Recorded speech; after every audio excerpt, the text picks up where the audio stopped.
Oh wait, yeah, wait, hold up. There's voice acting. Do I have the JP voice? Okay, it's on JP. She does have her voice in JP, right? Prove your worth. Oh fuck. Alright, no, I'm out. No, I'm out.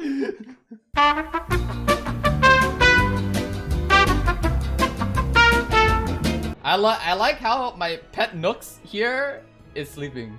So, what up YouTube? It's been a long ass time since we made a freaking video. I don't remember the last one. It's been way too long, but that should already tell you that's been a long time. So, welcome back to my channel. If you guys haven't watched me already, you guys can watch me on twitch.tv/Panshui, which is where I'm doing the recording as of right now, where I just clip the shit and just put it on YouTube. But today, we're going to be talking about Aite, as in, what I'm talking about is Archdemon Shadows. We finally got a release of her after 2 years, but most people have been disappointed more than anything else. And to no surprise, it's just literally a copied asset.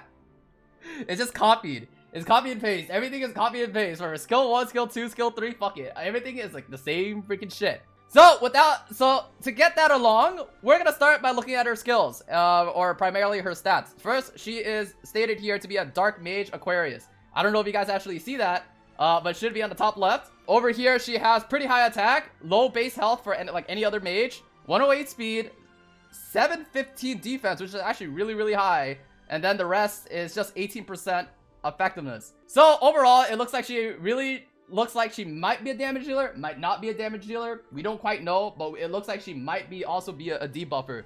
I think the mage that actually replicates these stats, if you guys want to test her stats, would be Basar. Basar is the only other unit, or I wouldn't say the other unit, but the only other 5-star that I know of currently that has the same stats like this. And Lulika? So chat also says Lulika as well. So if you guys want to test her stats and know where she goes, that's basically how you see it. From here, let's take a look at her skills. Her skill 1, Touch of Chaos, has a 50% chance to seal the enemy for 2 turns before attacking with lightning. This is a new debuff that is actually introduced into Epic 7 called Seal. It basically stops passives from working. The only thing is about this skill is that it only works versus heroes. So that basically means, hey, listen, if you just put a 2-star unit right there, you know, they count as a monster, not a hero, you might actually get away with that. I'm just kidding. Just don't do that. Don't do that. That's weird, champ. But in most cases, this is a very cool debuff. The fact that it can actually just stops like passives from working, considering that there are so many passive characters in this entire game, such as like Aite, Rylet, RB, SSB, any of those big threats that you guys normally see. Most of the time, you guys will probably be finding a passive skill somewhere in any of your matches. It could be in Arena, it could be in RTA, primarily RTA, or in Guild Wars, but you know, just kill them, right? Best form of control is always to kill them. Forehead, it's not bad. It's on her S1, and she might be able to actually have a lot of synergy with other units that does dual attack as well, right? Such as ARAS. Going on, she has her S2, decreased damage suffered from a critical hit by % chance. When more than one of the damage reductions granted, so only the strongest effect is applied after using Touch of Chaos, which is her S1, has a 35% chance to activate Burst. Effect chance is doubled when the target is sealed. So Burst effect attacks all enemies with a 60% chance to decrease hit chance by 1 turn before increasing the caster's combat readiness by 25 and gaining what? Honestly, this is like an essay in a skill. TLDR, she has a boosted adamant shield. It's like LQC's. It's like LQC's S2. She has a Charles effect where if a certain condition is applied, right? So let's say, for example, if like for Charles, he has, if the enemy is buffed, he gets increased chance. If in this case here, if Seal is on the enemy, she gets an increased chance to proc her S2. This is RNG. Yeah, it's great. This is RNG. The only thing that's really great about this, personally, is the fact that it has like a decreased hit chance and combat readiness, but I don't really know how often you're really going to be proccing this. This thing is basically as RNG if you were to look at like S1. S1 is like a 75% chance if you max it. This thing has like a 70% chance if you seal them.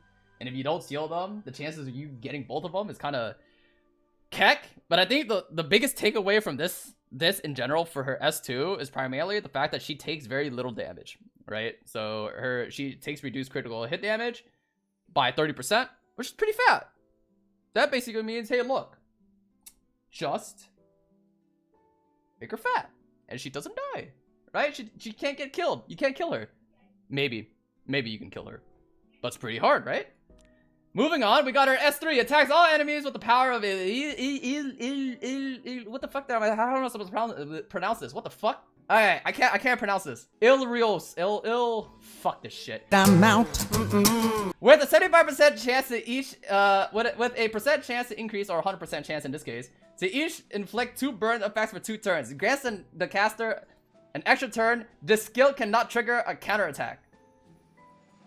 Aha. Goodbye, Emokan. Grants extra turn.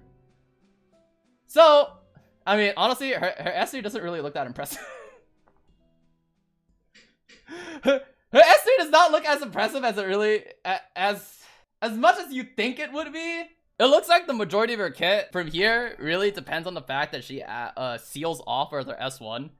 And then afterwards, she goes into her S3 once in a while to just to gain, it looks like here, she gains like 5 souls every single time she activates it. And once in a while, she might be able just to burn them and they die if she runs on high attack. I can't really say much about this. It does give an extra turn, so it doesn't really matter. So you just use this whenever it's up, practically. And that's basically it. So first impressions of her already. She looks like she might be a debuffer, right? She looks like she might counter some, at least my thought, she looks like another Dizzy, right? She got big proportions in all areas. You feel me? Alright, too far though. But she literally feels like another Dizzy to me. At least that's what her kit basically says. The way that I think that you would probably be building her is no different from how you build a Dizzy. It would be on counter. It would be on counter immunity. In this case, you might build her on high attack because then she has like a lot of burns.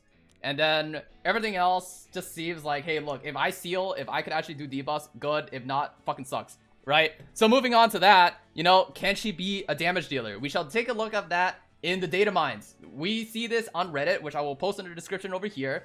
We're going to take a look at what she has for her attack ratios.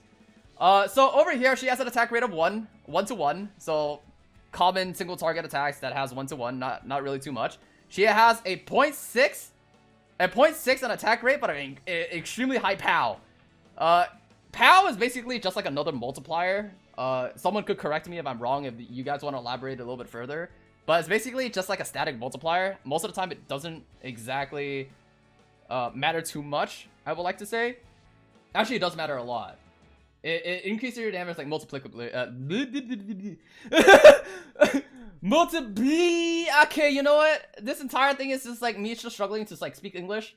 But fuck that, right? 0.6, 1.3. We can't really say too much about her S2 doing damage if you were to increase her attack. And she has like a 1 to 1 on her S3. I can't really say much about her multipliers. This basically just supports her on the fact that because then she has no way to really increase her damage like reliably. Basically tells me that she's no matter what, just build her debuff. Or just build her on a high attack and just take advantage of her burns. Yeah. From the rest of here, you could try to build her as damage if you want, but the biggest problem about her, it looks like, is that when it comes down to units that relies on focus, they don't start off with their S3 immediately. So you have to charge it up over time before they could do anything. If we know that is the case, it's very likely that we're just going to be using her not as a damage dealer, but as a debuffer instead. Yeah?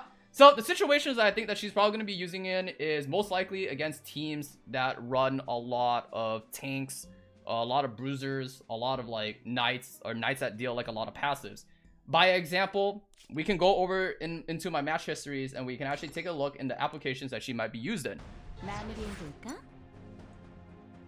So it's going back to this, we go through a lot of this. We always want to know like the applications that we're going to be talking specifically in RTA, because RTA is where most people, like, at least that's what I specialize in, right? In a lot of cases, whenever you play against specific enemies, a lot of enemies end up having units that have a lot of passive skills. This can also include like pre-banned units and units that they pick. By example, most people would have roughly about 2 to 4 passive units in each team. If they run like a lot of bruisers like mine, or they play like a lot of knights like mine, Mercedes can disable units like Aite Tywin, the new Tenebria, F Clury, so on. That's already 3 passive units, right?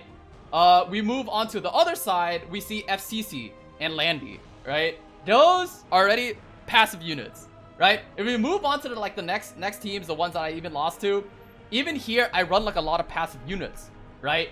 On the enemy side, he runs an entire team of all passives, right?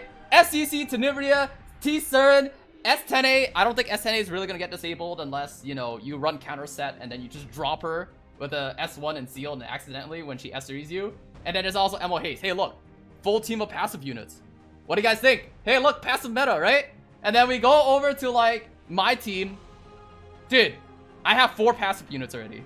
Units that have passives, right? This is like a big deal. I feel like considering that, you know, the entire meta as of right now is diluted with units that have some sort of skill that makes them like enable something else in part of your team. If you end up using Mercedes to drop one of them, like let's say for example, if he drafts Mercedes and he disables my GP or even my Arbiter Vildred, I could be dead, right?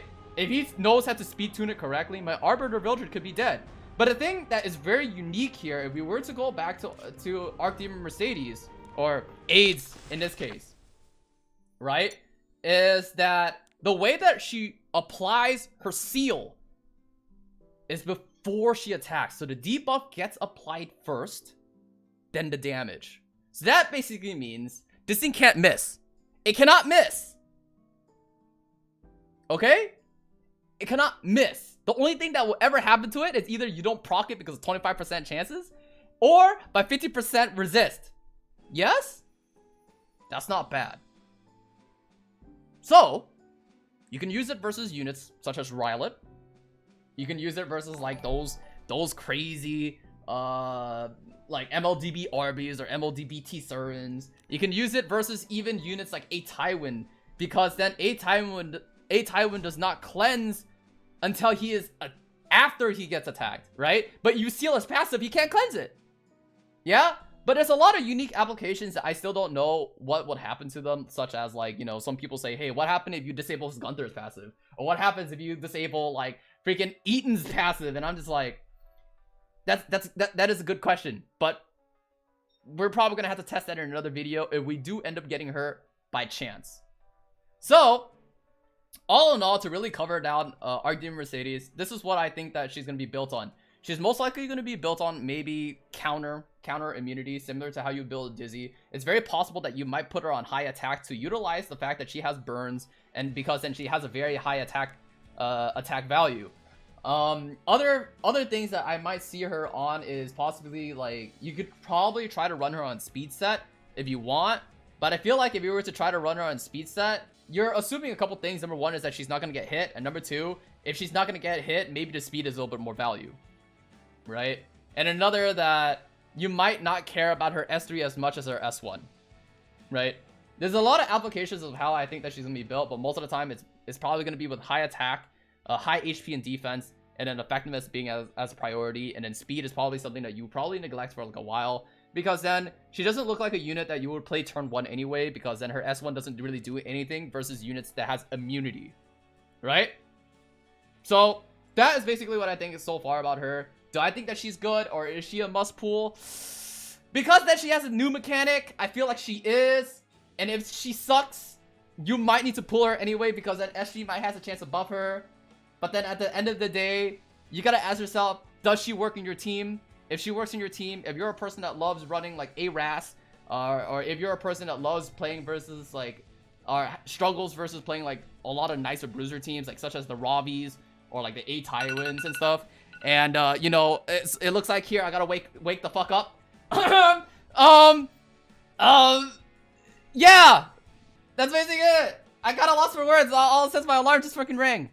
Those are my thoughts on her as of right now. We're gonna have to wait until she comes out again, when we get to see her in play. So with that said, thank you very much for watching, and I'll catch you guys in the next video in 2 years. You guys can do whatever you guys want. Like, comment, subscribe. Remember to visit my Twitch.